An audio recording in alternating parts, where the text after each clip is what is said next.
নমস্কার সুপ্রিয় দর্শক, সকলকেই স্বাগত হিন্দু লাইফস ম্যাটার ইউটিউব চ্যানেলে। দর্শক, আজকের এই ভিডিওটা বুদ্ধি প্রতিবন্ধী বাংলাদেশিদেরকে নিয়ে, যারা নিজের বুদ্ধিতে চলে না, যারা অন্যের উস্কানিতে কান দেয়, তাদের যে কি পরিণতি হতে পারে সেইটা নিয়ে আজকের এই ভিডিও।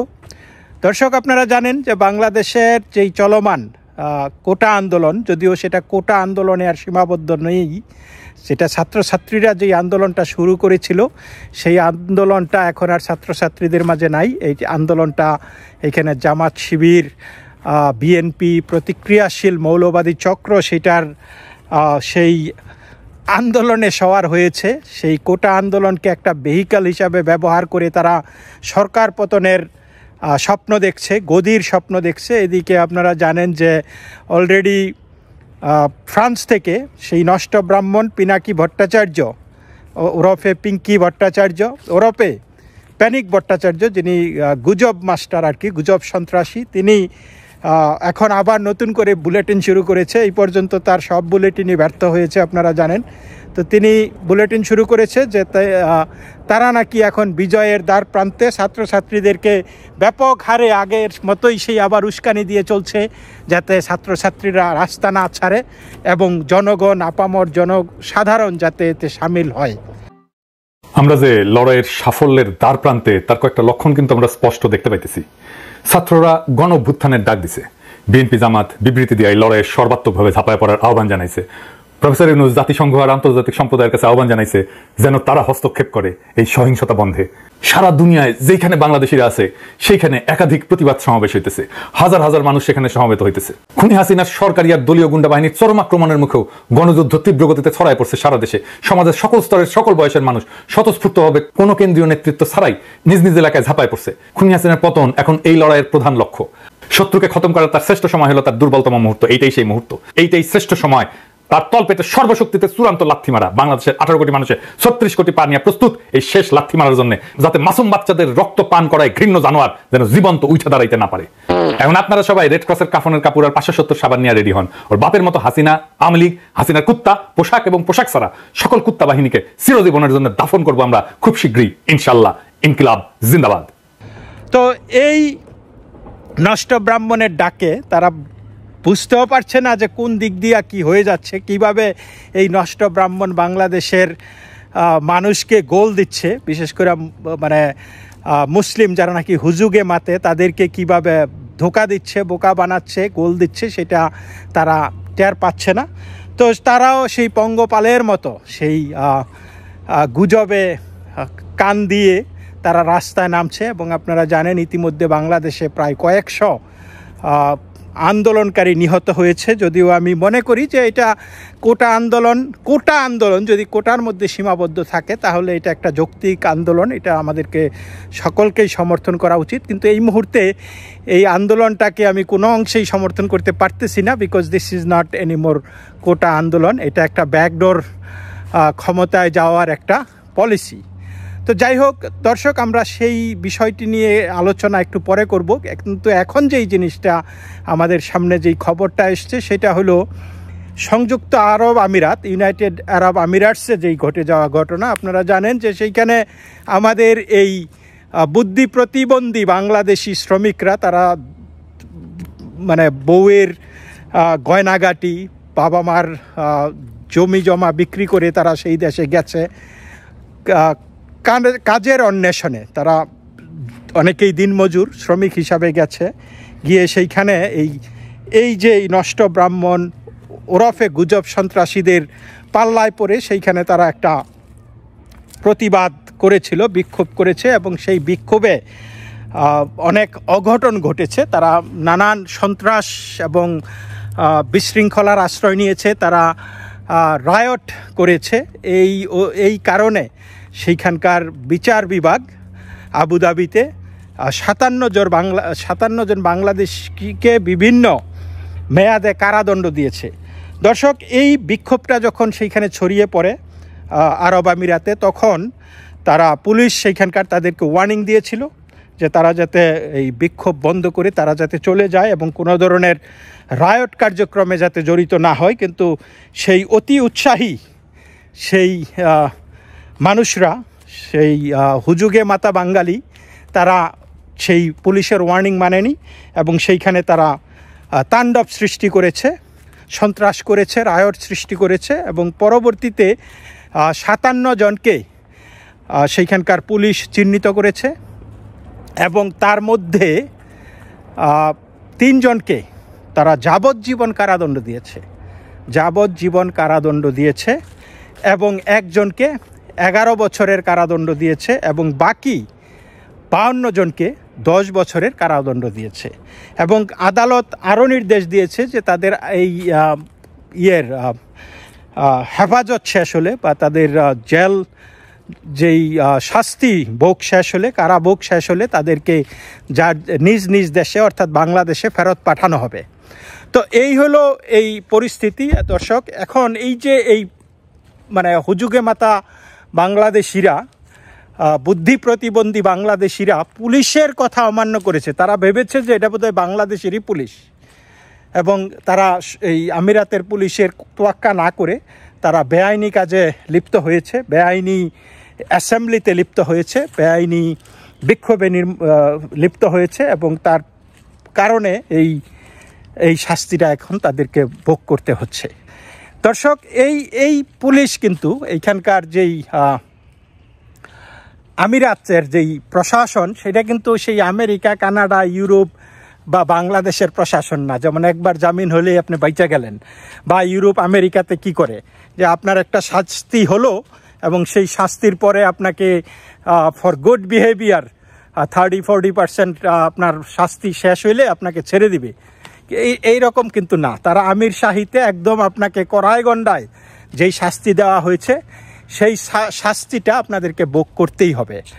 এখন কথা হলো যে এই যে 57 জন মানুষ যে এইখানে বিভিন্ন মেয়াদে কারাদণ্ডে দণ্ডিত হয়েছে এবং শাস্তি ভোগ করতেছে এবং তারপরে তাদেরকে আবার দেশে ফিরিয়ে দিবে, কেউ যাবজ্জীবন, কেউ 11 বছর, কেউ 10 বছরের কারাদণ্ড।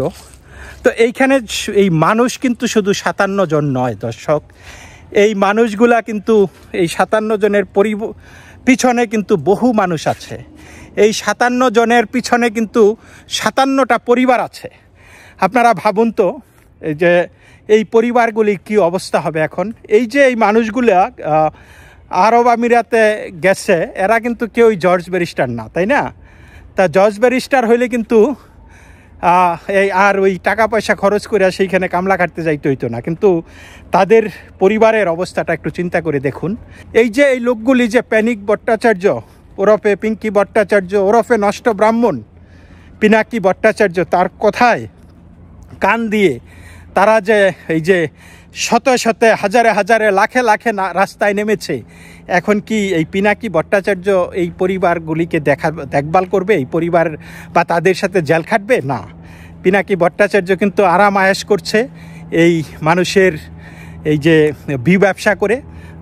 তার কিন্তু ভিউ হচ্ছে, মানুষ দেখছে, মানুষ উদ্বুদ্ধ হচ্ছে, মানুষ জীবন দিচ্ছে, রাস্তায় পড়ে মারা যাচ্ছে, গুলি খাচ্ছে, তার কিন্তু আসে যায় না। কিন্তু তার শুধু এই ভিউ ব্যবসা করে সে ভালোই কামাইতেছে, পক্ষান্তরে এই মানুষগুলিকে এই বিপদের মধ্যে ঠেলে দিচ্ছে। আপনারা চিন্তা করে দেখুন যে আজকে এই ফ্যামিলিগুলি কি করবে। তাদের না আছে সেই রকম পাওয়ার, না আছে কোনো কিছু। এদিকে বাংলাদেশ সরকারের সহযোগিতা তারা চেয়েছে, কিন্তু বাংলাদেশ সরকারের তরফ থেকে বলেছে যে আমাদের এইখানে করার কিছুই নাই, তোমরা যার যেই দেশে আসছো সেই দেশের স্থানীয় আইন মেনে চলতে হবে। তো এখন এটা স্বাভাবিক, এটা সব ক্ষেত্রেই সবাই বলবে যে তুমি যেইখানে আছো সেই দেশের আইন মেনে চলতে হবে। দর্শক, নরসিংদীতে জেলের মধ্যে হামলা করেছে এবং 826 জন কয়েদিকে তারা পালিয়ে যেতে সাহায্য করেছে। এই কয়েদিদের মধ্যে ফাঁসির আসামিও ছিল। এই জেল থেকে জেলে আক্রমণ করে তারা বহু অস্ত্রশস্ত্র ছিনিয়ে নেয় এবং অনেক গোলাবারুদ ছিনিয়ে নেয়, ওইখানে ত্রাসের সৃষ্টি করে। এই লোকগুলিকে কি আপনি বলবেন যে কোটা আন্দোলনের সৈনিক? এই লোকগুলি কি ছাত্রছাত্রী যারা কোটা আন্দোলনের জন্য রাস্তায় নেমেছে? অবশ্যই না। তারা দাগী আসামি, তারা ডাকাত, তারা সন্ত্রাসী, জঙ্গি প্রশিক্ষণপ্রাপ্ত। তা না হলে একটা সংঘবদ্ধ সশস্ত্র পুলিশ বাহিনীকে এইভাবে হটিয়ে তারা সেই জেল দখল করতে পারে না, সেইখান থেকে অস্ত্র গোলাবারুদ লুটপাট করতে পারে না, সেইখানে কয়েদিদেরকে ছেড়ে দিতে পারে না। একদম নির্ঘাত এই মানুষগুলি জঙ্গি, এবং তাদের সশস্ত্র ট্রেনিং আছে, জঙ্গিবাদের ট্রেনিং আছে, সন্ত্রাসী ছাড়া আর কিছুই নয়। এগুলি কোটা আন্দোলনের ধারে কাছেও নাই। কোটা আন্দোলন এইখানে একটা উছিলা, কোটা আন্দোলন একটা জাস্ট এ স্ট্র, এই স্ট্রকে মানে ধরে আর কি। তো এই স্ট্রকে আঁকড়ে ধরে যারা নাকি স্বার্থান্বেষী মহল আছে, বিএনপি জামাত, তারা বারবার আওয়ামী লীগের সাথে রাজনীতি করে ব্যর্থ হয়েছে। আওয়ামী লীগের বিভিন্ন তারা আন্দোলন করেছে, কিন্তু আন্দোলনে কোনো সুবিধা করে উঠতে পারেনি। কিন্তু এই জন্য এই কোমলমতি ছাত্রছাত্রীদের দ্বারা মানে একটা সৃষ্ট আন্দোলনে সেইখানে তারা ঢুকে পড়েছে, ঢুকে পড়ে তাদেরকে উস্কানি দিয়েছে, নাশকতা করেছে, এবং এই নাশকতার দায়ভার তারা কিন্তু বহন করবে না। বিএনপি না, জামাত না, আরও যারা আছে তারা না। কারণ তারা বলবে যে আমরা তো কিছু করি নাই, এগুলি ছাত্রছাত্রীদের স্বতঃস্ফূর্ত আন্দোলন।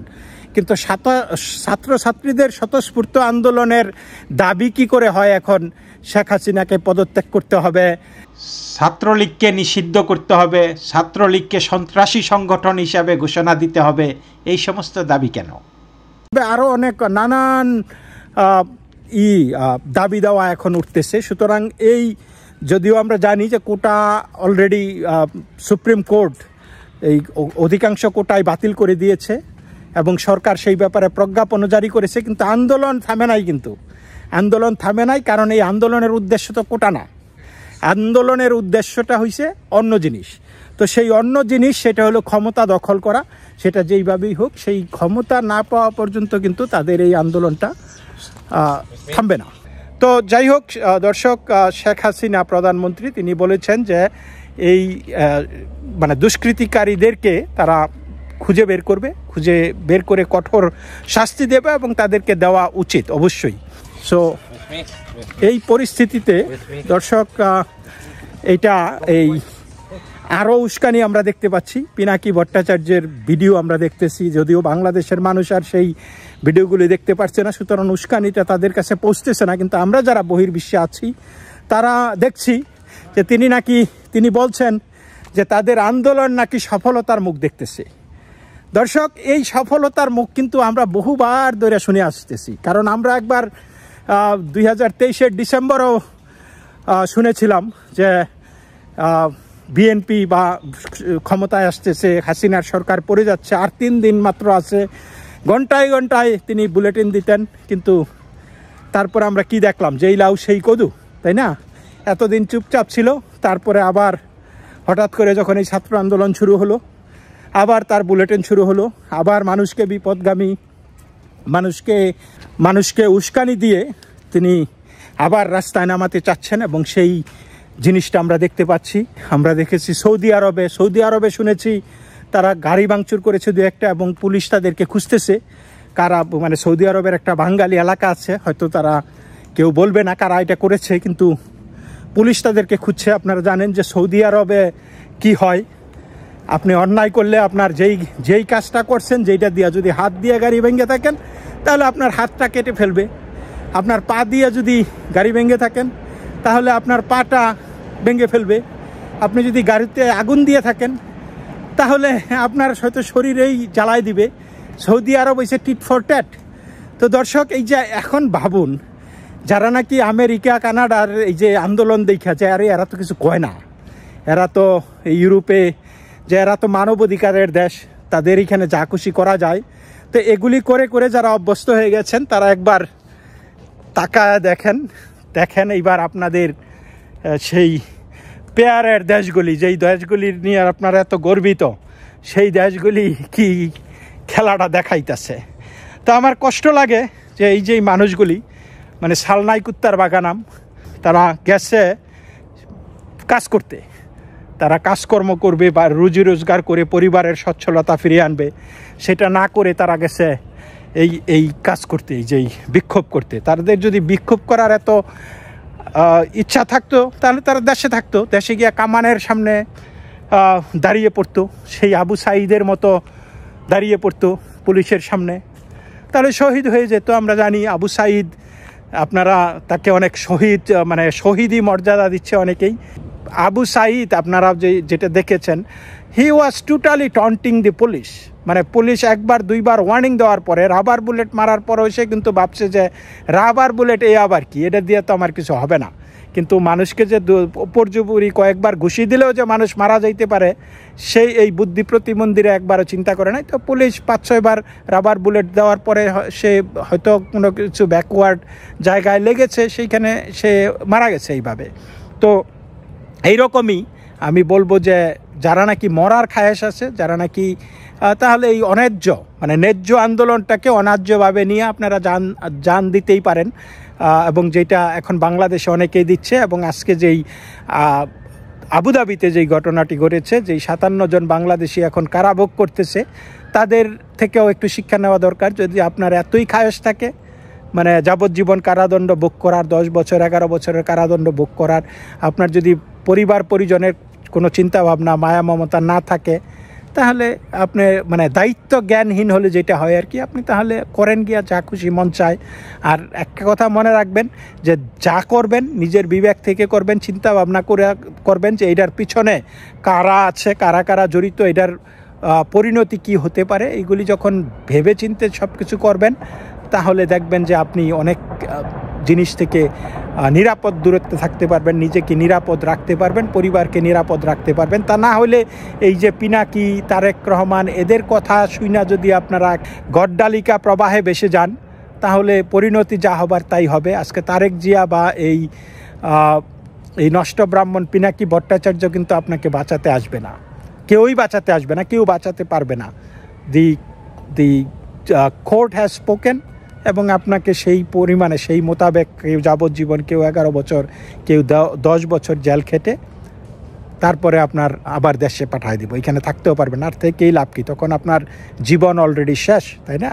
যখন এত বছর পরে যখন তারা মুক্তি পাবে, তাদের জীবনে আর কিছু থাকবে না, সে তাদের দেশেই। কিন্তু দেশে গিয়ে আপনারা সেই পরিবার পাবেন কি না, এটাও একটু ভেবে দেখতে হবে। তো যাই হোক দর্শক, আমি আবারও বলছি, যারা নাকি বিদেশের মাটিতে আছেন, একটু সেই দেশের আইনকানুন সম্পর্কে একটু ধারণা নিয়ে কাজ করবেন। আরেকটা জিনিস, যারা এই আমেরিকা, ইউরোপে, কানাডাতে, এইসব জায়গায় সভ্য দেশগুলিতে, উন্নত দেশগুলিতে, গণতান্ত্রিক দেশগুলিতে যখন দেখেন যে আপনাদেরকে মানে এই অনেক তারা ছাড় দেয়, আপনাদের পোয়া 12 হয়ে যায়, সেই পোয়া 12 কিন্তু সব জায়গায় চলবে না, তাই না? আপনারা এইবার বুঝুন, এইবার যারা মিডল ইস্টে আছেন এইবার একটু বুঝে দেখেন, তারপরে দেখেন মালয়েশিয়াতে কি হয়, সিঙ্গাপুরে ট্রাই করে দেখেন না কি হয়, তাই না? তো আর সৌদি আরব এখনও খুঁজছে। তো যারা আবারও মরতে চান বা ওই যে হাত পা কাটাইতে চান, তাহলে সৌদি আরব অথরিটির সাথে যোগাযোগ করেন, কারা কারা গাড়ি ভাঙছেন, তাহলে বুঝে যাবেন যে কত দানে কত চাল। তো দর্শক, এই পর্যন্তই, সকলেই ভালো থাকবেন, নমস্কার।